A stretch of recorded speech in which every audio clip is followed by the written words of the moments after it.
Hello sir, नमस्कार। Hello.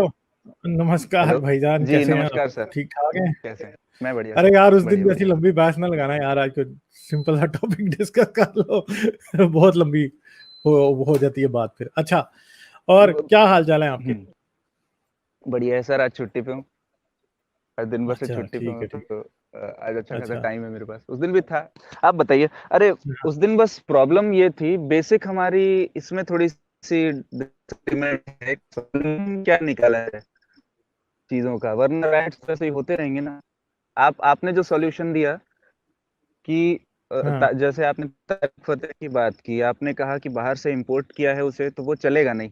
आप ऐसा एक ऐसा एक ऐसी वॉइस होनी चाहिए जो कि मुसलमानों को जो उनका भरोसा जीत सके कि ये हिंदुओं से मिला हुआ नहीं, हिंदुत्व हाँ। वाले आरएसएस से मिला हुआ नहीं, ये सॉल्यूशन है हाँ, ना। तो एग्जैक्टली। सर, जी, एक्चुअली अभी तक जो 70-75 सालों में अभी तक जो हम लोग कर रहे थे, वो कोशिश यही कर रहे थे कि ऐसी कोई वॉइस आए जो प्रॉपर्ली मुस्लिम्स को फेथ को ना हर्ट करे।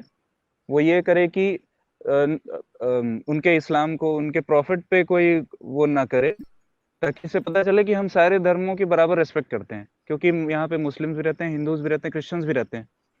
तो ये कोशिश चल रही थी कि बिना किसी के रिलीजन को हर्ट किए उसका ये किया जाए। बट आप जो सॉल्यूशन बता रहे हैं कि प्रॉपर इस्लाम एक्स मुस्लिम, अब एक्स मुस्लिम होगा वो तो प्रॉफिट की को एक्सपोज करेगा ही, इस्लाम को एक्सपोज करेगा। तो यही चीज हो जाती है कि इंडिया से कोई ऐसे अभी तक आ नहीं रहा था इतने सालों में, और अगर कोई आता भी था तो सेक्युलर गवर्नमेंट्स होती थी, वो वो उनको या तो जेल कर देती थी या गायब करवा देती थी। एक तस्लीमा नसरीन है, एमडी एमएस गायनेकोलॉजिस्ट हैं वो, तो आप अब तो जानते ही हैं। वो जब आई तो हाँ, ओवैसी बिल्कुल। के गुंडों ने क्या हाल किया उनका। तो इतना इजी मेरे ख्याल से नहीं है। पॉलिटिकल विल सबसे इम्पोर्टेंट है। हाँ, वही तो मैं सबसे पॉलिटिकल विल पहली सबसे बात मैंने यही इम्पोर्टेंट की है। थी कि जी। लोग पॉलिटिक्स, गवर्नमेंट के अंदर विल नहीं है कि ऐसे लोगों को सपोर्ट करे। मगर प्रॉब्लम ये है ना कि हम्म। पॉलिटिकल गवर्नमेंट्स का एक प्रॉब्लम भी होता है। पॉलिटिकल गवर्नमेंट्स ये समझती हैं यार अपने 4 साल गुजारो यार, इसको अंडर द कारपेट करो किसी भी तरह से। तो हम्म। हमें ना, मुझे एक मैं बात समझता हूँ कि साउथ एशिया में ना, हम्म। इंडो पाक के अंदर, मैं ये समझता हूँ कि हम्म। हमारे यहाँ जो गवर्नमेंट्स आ रही हैं वो, उनके अंदर लॉन्ग टर्म प्लानिंग जो है ना वो लैक करती है। ये एक बड़ा अग्री। इशू है, बहुत बड़ा इशू है। पाकिस्तान में तो भाई लॉन्ग टर्म प्लानिंग कभी हुई ही नहीं है, क्योंकि जो हम्म। गवर्नमेंट आती है, वो पिछली गवर्नमेंट ने जो काम किए हैं वो सारे के सारे वो कोशिश करती है। अगर को फर्ज करने को हॉस्पिटल है ना, वो 80% बन गया है, तो हम्म। पहले तो उसको वो बनने नहीं देंगे, ठीक है। पहले उसे चार हम्म। पांच साल के लिए वो जानबूझ के, जैसे 4 साल की गवर्नमेंट मिली है, 3 साल उसे जानबूझ के ना नहीं कंप्लीट कराएंगे। हम्म। पिछली गवर्नमेंट ने जो शुरू किया हम्म। था उसे अगले 3 साल रोक के रखेंगे, और जब इलेक्शन ईयर कंप्लीट आएगा तो कहेंगे फिर वो ये हमने बनाया, उसे कंप्लीट कर देंगे। तो हम्म। जो डेवलपमेंटल प्रोजेक्ट्स होते हैं उनको भी ये रोकते हैं। एजुकेशन, हम्म। मुझे नहीं पता इंडिया में सेकुलर एजुकेशन है, जाहिर बात है मैं समझता हूँ कि होगी, मगर पाकिस्तान में तो खैर से ऐसा एक रिवर्स गियर में गाड़ी को डाल दिया कि वो अब जो फॉरवर्ड गियर है वो भूल ही गया। और पॉलिटिशियंस का के अंदर विल नहीं है, वो नहीं चाहते। पॉलिटिशियंस के हाथ में होता भी बहुत कम है पाकिस्तान में। आर्मी जो है वो तो, हम्म। आर्मी क्या चाहती है, कुछ अर्सा पहले तक, तकरीबन आज से 20 साल पहले तक मुझे ये लगता था कि आर्मी को इस मुल्क की परवाह है। मगर जब से ये हम्म। डीएचए और ये हाउसिंग सोसाइटीज का कल्चर आया, और आर्मी के जितने भी ऊपर करता धरता बैठे हैं उन सब ने क्या किया होता है, इनके अंदर इन्वेस्ट किया होता है, उनको सिर्फ अपनी उन सोसाइटीज की फिक्र होती है। बाकी उनको कोई, हम्म। उनके जहन में होता ही नहीं है कि मुल्क भी, इवन के पहले शायद लोग ये सोचते थे कि इस मुल्क के साथ बुरा हो रहा है, आर्मी के लोग भी कुछ हद तक रीजनेबल होते थे, मगर अब तो बिल्कुल ही कोई है ही नहीं है। अब तो उनको सिर्फ अपनी जेबें भरने से ताल्लुक है। आर्मी जो है वो मेरे ख्याल पॉलिटिशियन से 10 टाइम ज्यादा करप्ट होगी, और वो जो जो कुछ कर रही है वो उनके सामने। और पाकिस्तान में आप जो मर्जी करते रहें, अगर आपने आर्मी के खिलाफ को बात की तो फिर आपको कोई ना कोई उठा लेगा, कोई पकड़ लेगा, कोई आपके खिलाफ कोई एक्शन लेगा, वरना कुछ भी नहीं होगा। पाकिस्तान में कुछ भी नहीं होता। तो मैं समझता हूँ कि हम वो लोग हैं जो डे बाय डे जिंदा रहते हैं, जैसे पक्षीवास नहीं होते, जो एक दिन उन्होंने इधर बेड़ा लगाया, डेरा लगाया, फिर दूसरे दिन उठ के दूसरी जगह लगा दिया। उन्हें किसी जगह से भी कोई वो ये थोड़ा सा एक अजीब थोड़ी सी बात जो है ना वो शॉर्ट साइटेड लगेगी मेरे लेवल पे, मगर मेरे जहन में कोई एग्जांपल नहीं आ रही।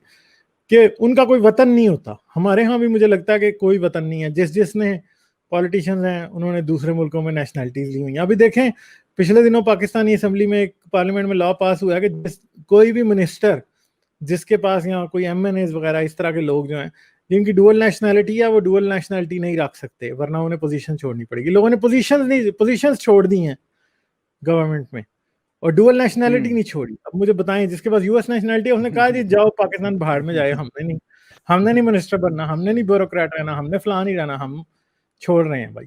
हम नेशनल, ओहो! हम जो है ना वो पोजीशन, पॉलिटिकल पोजीशन छोड़ रहे हैं। ये हालात हो गए हैं। इंडिया में तो अलाउड मुझे, नहीं, इंडिया में सिंगल सिटीज़नशिप है।